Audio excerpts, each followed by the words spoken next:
Hey, hello everyone, and thanks for joining us for Access City Council. I'm your host, David Riggleman, Communications Director for the City of Las Vegas. Coming up on this Access City Council program, some of the richest fossil beds in the world are right here in Northwest Las Vegas. We tell you where you can see some of these Ice Age fossils. And a new innovation center opens right in the heart of downtown Las Vegas. The councilwoman and Mayor Pro Tem, who represents Ward 6, of course, is Michelle Fiore. She joins us again today.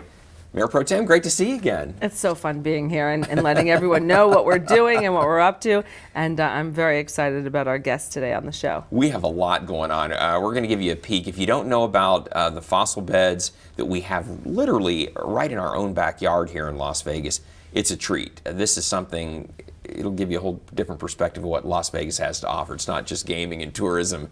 Well, at least not tourism in the sense that we traditionally think, but we're going to get a lot of tourists, I think, coming here to see these fossil beds out in the Northwest, right in Ward 6. So that's going to be exciting stuff. And we're also going to talk about the Innovation District. And you have a ton of events coming up in your ward. I know, and we always do, and we're prepping for them, and it's a lot of work, and it's so much fun. I have to tell you, the greatest part of this job is all of the events that we do. Yeah. So we get to meet and talk with the community, and So they get true. to tell me what they want and what we need, and literally just the communication. And I think that's really one of the things you and all your colleagues on the council really try to make yourselves as accessible as possible to the public. And you're going to see a lot of that firsthand today. Yeah. But one of the things you've worked on, I want to start with this, is you really listen to what the public has to say. And you posted this on Facebook. You said, talk to KSNV News 3 Las Vegas about the future stoplight at El Capitan and Racel. Now, this was an intersection where there was some concern because it's grown out there, a lot of traffic. It's a four-way stop now, as you can see, but we're going to put a traffic light in there based on the amount of traffic we have, right? So yeah. It wasn't even a four-way stop just a month ago, so we just got that in. We just had a lot of crashes on that corner. It wasn't safe, and so now within the next few weeks, we'll have a light there. Yeah. And that was great. You heard what the public was saying. We got our Public Works Department involved. They always do a traffic survey to make sure, does this warrant a traffic light? Because if there are not that many cars, we don't want to put up an obstruction there. But this clearly showed, yes, we need a light in that area. So So it was fun. It was very fun, and talking to the people. And it was fun seeing their excitement on their face that they're getting a light. Yeah, so, exactly. It's gonna and make it that safer. always makes me happy. It's like they're like, okay, great, we've been asking for it, and then once they actually bring it to our attention, because when you talk amongst yourself, you have to let us know. Right. And so that's the greatest gift of this is when I make my constituents happy. And you're very responsive. You listen to what your constituents have to say. If there's an issue, you confront it. We've seen that just repeatedly since you've been in office. So another case in point right there. And then we want to let everybody know you've got a bunch of events, as we said, coming up. The next is Meet with Michelle. These are great informal ways just to kind of bring issues to you, like if you have a traffic light problem, whatever it might be. But this next one's going to take place on Friday, October 4th from 9 to 11 out at Centennial Hills Community Center and YMCA. Now, we understand some of you are going to probably see this after the fact. We understand because the show airs over the course of a week. But hopefully some of you will see this before October 4th and you can come out and visit. Absolutely. Well, we'll post it everywhere and as well. So we have it's a little like continental breakfast that we have over there at the Y. We have coffee and donuts and water and soda, and we just sit and I listen. Yep. I sit, I listen. We have our staff there, and we handle the issue right then and there. You don't have to drive all the way down to City Hall. You don't have to make an appointment with the Mayor Pro Tem to come see her. You can just stop in on Friday, and she'll listen to whatever the issues are. Yeah, Just absolutely. visit with you too. Maybe get to know you, her, and it's a great thing. So. It's fun. Our ward is fun, I have to tell you. And speaking of which, the same night, later on that day, October 4th, we're going to do a movie in the park out at Centennial Hills Park Amphitheater. That is a great location. If you've not been out there, There is a little grass hill. You can just set up on the hill, put your blanket down, set up some chairs, whatever. It's just a great place to see a movie. The movie is The House with a Clock in Its Walls. Jack Black among the others in that movie. Again, that'll be Friday night. We'll call it 7 o'clock, but when the sun goes down, we'll kick off the movie at that point. So. Absolutely. And that, again, a lot of folks love that movie. So we gear everything we do in Ward 6 to what we hear from our constituency.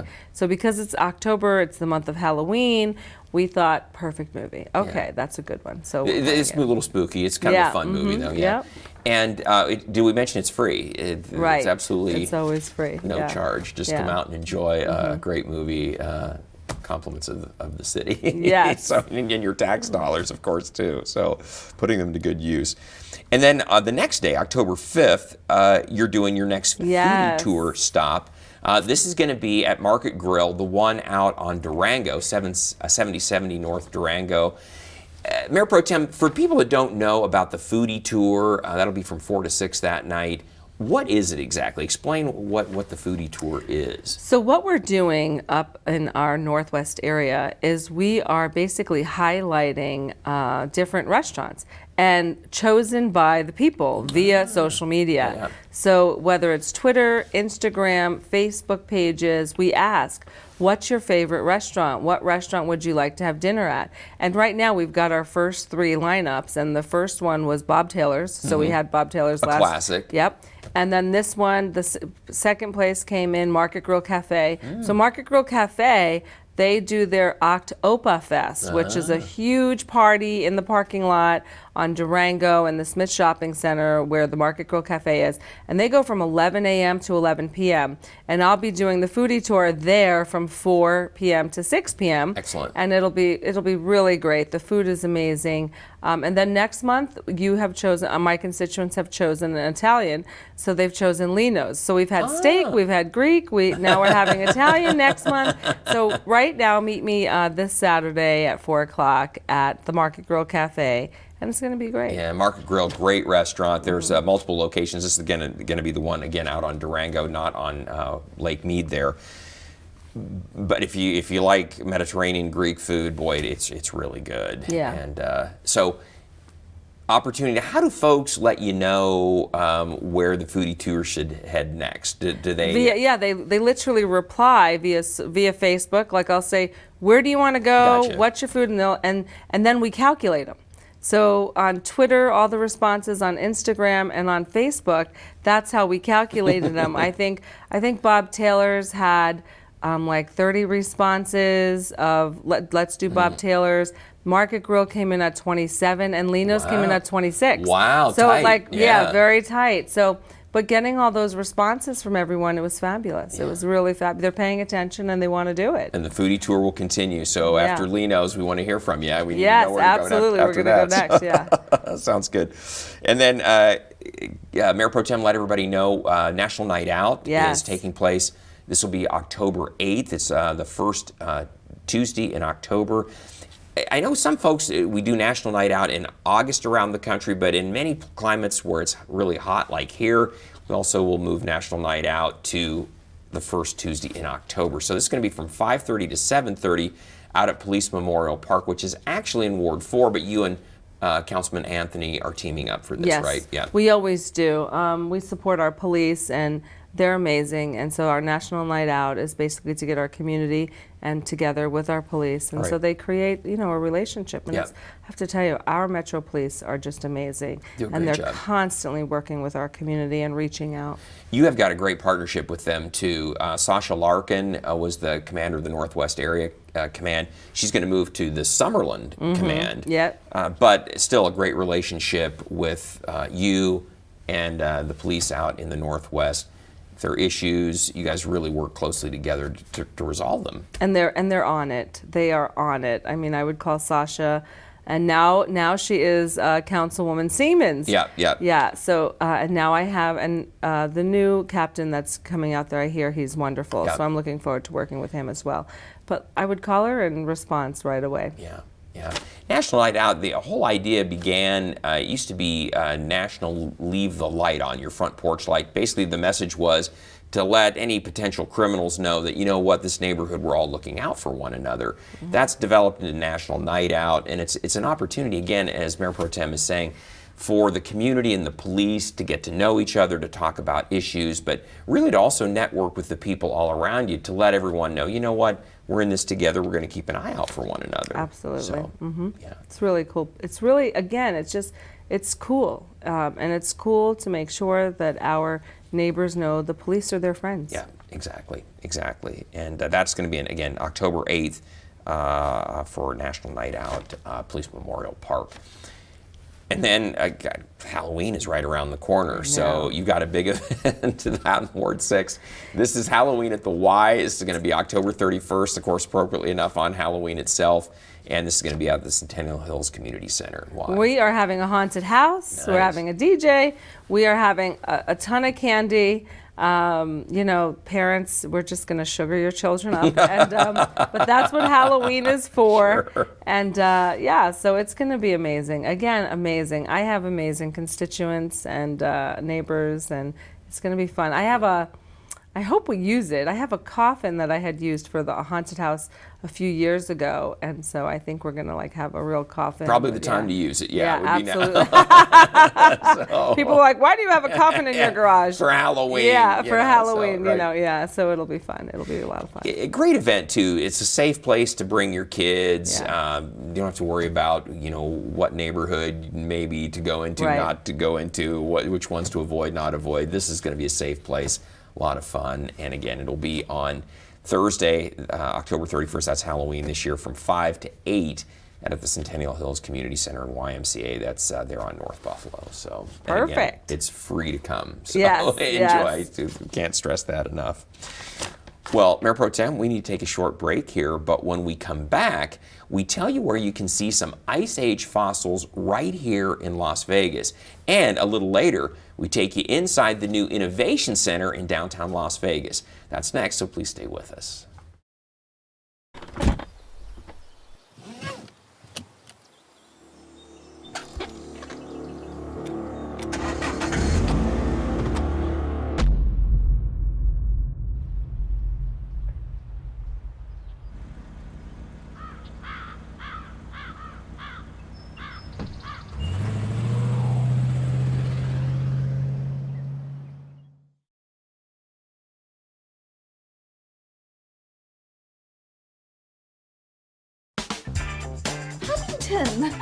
Every proper bear knows that the right fit means everything. Especially when it comes to car seats. Oh, really? I just did what any bear would do.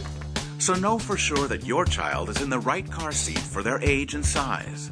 I like it. To learn more, visit safercar.gov/the right seat. Oh, hello there. Oh, Where's that bear?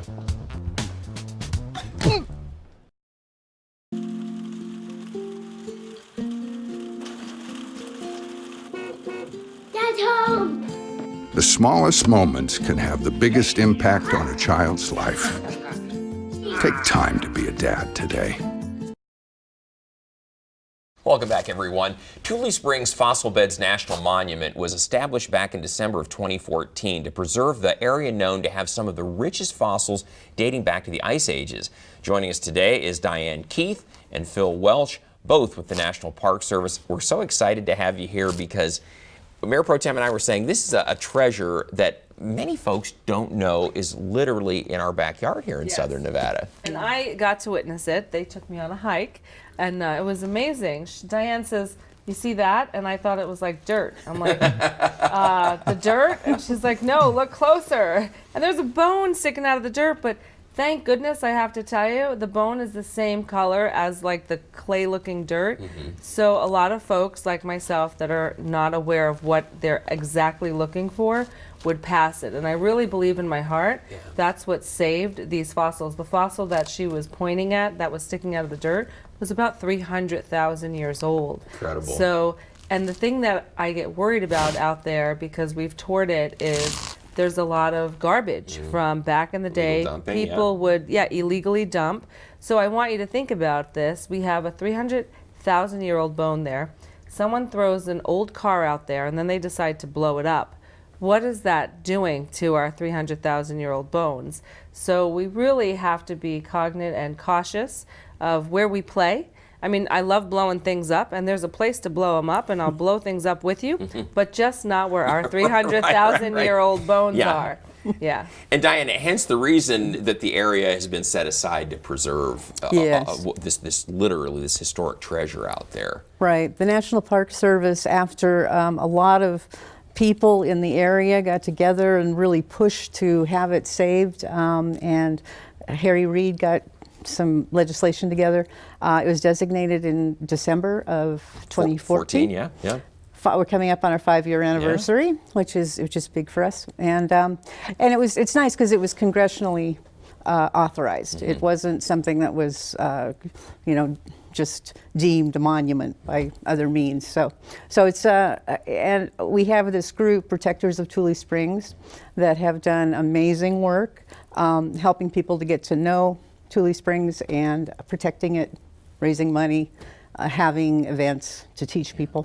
So Diane, we're very lucky. For people that don't know, what used to live out there? What roamed around in what is now Northwest Las Vegas? But what was there 300,000 years ago plus? I know. Well, it's a lot of the megafauna, which are the larger vertebrate fossils, came from the Pleistocene epoch, and they're anywhere from 12,500 years old to 100,000 years old. The geology alone has all these different layers from 300,000 years ago.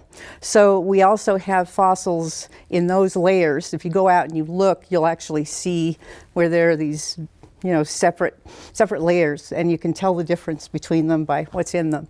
The megafauna that we had included. We've got some replicas here. We've got a skull here, and Diane Phil tell us what that was, and then we've got that's got to be from a mammoth on the floor there. That is one big old bone. So that is a femur. A femur from a mammoth. It's actually a replica. Don't get too excited.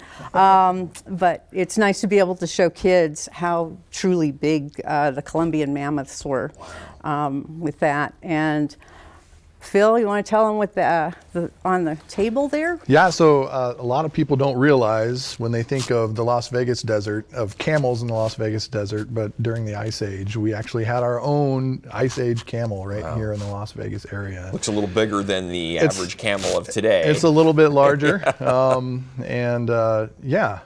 being one of the most paleontologically significant areas in North America, the rangers have the challenge of protecting these fossils that are absolutely priceless and right here in our backyards. Yeah. And we are doing our best to make sure the public knows that these fossils exist and how to protect them. Yeah, and that's what Mayor Pro Tem's point is that I know we want the public to partner with you to be careful out in that area. This is literally where some of these fossils are on the surface, where you can walk up and just see them sitting there. It's incredible. They are. Yeah. As Diane mentioned, this is very, very significant to the area. And if people don't know that they're there and just happen to be out enjoying the Las Vegas area, it's easy to destroy these very, very fragile fossils. So the rangers have been working hard to educate everybody on the importance of there and how to treat this area respectfully. So, okay, you got to talk about something fun. You got to talk about the Game of Thrones. Talk about what other animal fossils are out there. Yeah, that's what Diane's holding in Mayor Pro Tem. It's like this is a little picture of. I brought this graphic because it really helps to show what it was like back in the Pleistocene. When you look out there now, all you see is desert and these white monoliths. But this is what it looked like. It was meadows and wetlands and streams and spring mounds. What brought all the animals here. Brought all the animals. Well, it brings the herbivores in, and of course, if the herbivores come in, then the carnivores come in. So we had, starting here, obviously the Columbian mammoth. We had saber-tooth cats. We had camels. We had sloths. We also had dire wolves and American lions. And finally, bison. And I can see this upside down. Yeah, those are the, those are the dire wolves. These were the horses. I'm sorry. Apologize. No worries. for that. So the dire wolves, Phil, you were telling me before we started recording that they were pretty big. Yeah, bigger than a regular wolf. Yeah, If look you're a Game of Thrones fan, you've probably heard about the dire wolf, and it's actually been an interesting coincidence for the Rangers to be able to make that connection with the public. That's funny. And they're like, really, there were dire wolves here? At first, they don't believe us, but it gives us an in to start talking to folks who might be there to walk their dog, who are interested in the popular culture and dogs, and be able to have that connection with the public to help them understand how important this place is. And we've gotten a lot of fans of Tule Springs because of the connections that the Rangers have done a good job Mayor making. Pro Tem. That's what she's looking for here. So. And so, in our previous Department of Interior Secretary Ryan Zinke has appointed me to that board, the advisory board that they sit on as well. And it is important that we work together. And the biggest thank you both for coming here, because I want them to understand that we want our constituents to go out and hike and have fun. But there is a federal law that if you take the bones or destroy the bones, it's a problem. So I don't think people are aware of that. I think sometimes when they're out hiking and they see something cool, they're like, oh, let's put this on my dresser. Please don't do that. Please don't do that. Just let a ranger know, call the next day and say, hey, I was hiking here, if you can remember the place. And so that's education is so important, and that's why I wanted you guys to be out here. And then another thing I just wanted to let people just kind of sit and think about.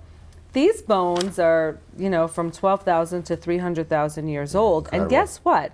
So 300,000 years ago, these mammals were living exactly where we're living now. So I want you to think about our planet, planet Earth. Mammals, including ourselves, continually come back and habitate the same areas. Constant. So we're always going to find Passing treasures to the future, in the dirt, right? There's always treasures in the dirt. So, but let's protect them. Yeah, absolutely. Yeah. Absolutely. Diane, help everybody understand what happened to those animals. They're obviously extinct now. What happened? Did the climate change? The water went away? What occurred? Possibly. I don't think we have figured out exactly what the reason was. There's everything from an extraterrestrial something. That's true. No, seriously, a meteor hit the Earth. Yeah. Storm Area 51. That too. And possibly just the interaction of man with the Pleistocene, more recently. All of those layers that are in the rocks basically tell that story of whether it was warm or cold, wet, dry. But over these thousands of millions of years, there's been so much climate fluctuation that's one of the things that's really important to the different research that's going on with paleontologists and archaeologists, so that they can learn from those different layers and what they find in them, so that they can identify them in other places and actually piece this together even internationally. Yeah, and try to figure out how the story all came together. Phil, I want to ask you, we're anticipating that when the monument out there really is in full swing, this is going to be a tourist attraction away from the Strip. Just one of the other things that Las Vegas has to offer besides the things that we think of, our gaming and tourism traditionally here. But I have to believe people are going to come from all over to see this as well. I think so. And that's great. That's great for Las Vegas. That's great for the Las Vegas Valley in a whole. And the Park Service is so excited to be a part of that. I've been a resident here off and on since 2004, and to see the community rally around our public lands and our public spaces to come together and realize that this is something we want to protect for ourselves and for our children, it's only going to make us stronger and make our community better, especially when we have the opportunity to show this with the world and bring people to Las Vegas for all the great attractions we have already, but all these other amenities and all these public spaces. But we're going to need everybody's help to protect these areas. Exactly right, and I think it's Mayor Pro Tem's point all the way around. Yeah, people are going to come here to see this. Maybe not to the extent that they're going to come and see, our downtown and the Strip and all that. But this is going to be a big draw for people who love history and want to be able to really experience it. This is a trip back 100,000 Yeah, years. without right a doubt. here. Without a doubt. It's really, I have to tell you, it's really amazing. And I foresee in the future planned hikes, educated planned hikes. We do a lot of that downtown here. We do historical downtown here. Well, I want to get together with Diana and Philip and begin a true historical hike on Tule Springs National Monument, so folks understand, why it's so important that we protect it. Once upon a time, before it was protected, people used to just dump their garbage out there. Don't want that anymore. And go out and shoot things up and not clean up the mess, right? Not clean up the mess. So now we're left cleaning it up. And thank goodness, I'll give a shout out to Local 872. They're helping us clean it up. And I'm just really proud of our neighbors and our constituents that want to help us and protect it. Yeah. Very well said. Very well said. Dan, we're just about out of time. What's next, real quickly, for the We're in the monument? process of planning for the monument. If you want to go on a tour at this point, Protectors of Tule Springs does give tours. We're starting to give tours, and you can find out on our Facebook page. Perfect, perfect. And Mayor Pro Tem's office will help you with that as well. Yes. So, you guys, we could talk all day. This is really exciting stuff, but unfortunately, we're out of time. So we just want to tell everybody out there, we always want to hear from you. So if you have something you'd like to share with Mayor Pro Tem Fiore, you can always find her on Facebook and Twitter. You can also contact her just by picking up the phone. Her number is 702-229-6405, or you can send her an email. Her address is mfiore@lasvegasnevada.gov. Well, Diane, Phil, thank you so much for being on the program. Thanks for having us. Mayor Pro Tem, we'll have you back in 6 weeks with another always update fun. from Ward 6. Good stuff. We have a special treat here, too, that I want to tell everybody about. As we go to close the show tonight, we give you a look inside the new Innovation Center in downtown Las Vegas. Now, our next show on Access City Council begins airing on October 10th with Ward 1 City Councilman Brian Knutson. You can catch all of our KCLV shows now on Apple TV, Roku, and Amazon Fire. And don't forget, you can watch us live on the internet at kclv.tv. Now, Councilwoman and Mayor Pro Tem Fiore will give us a quick look around and inside the Innovation Center just opened in downtown Las Vegas. Enjoy, everyone, and we'll see you next time around.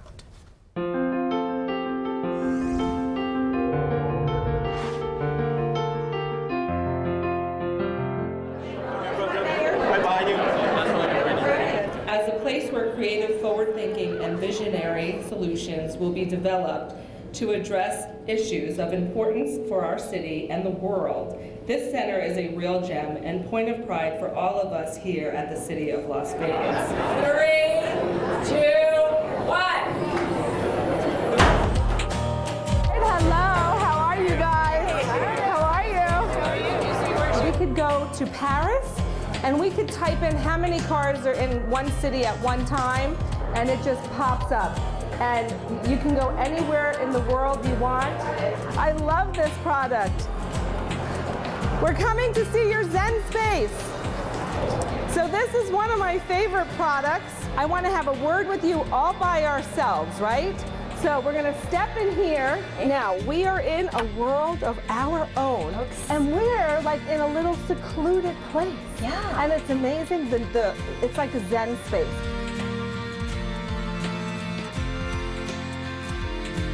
I love this. I'm so excited, you guys. So, it is. So this is David from Turbine. We decided that Vegas was the place to be, and we're all in, and we're very happy with it.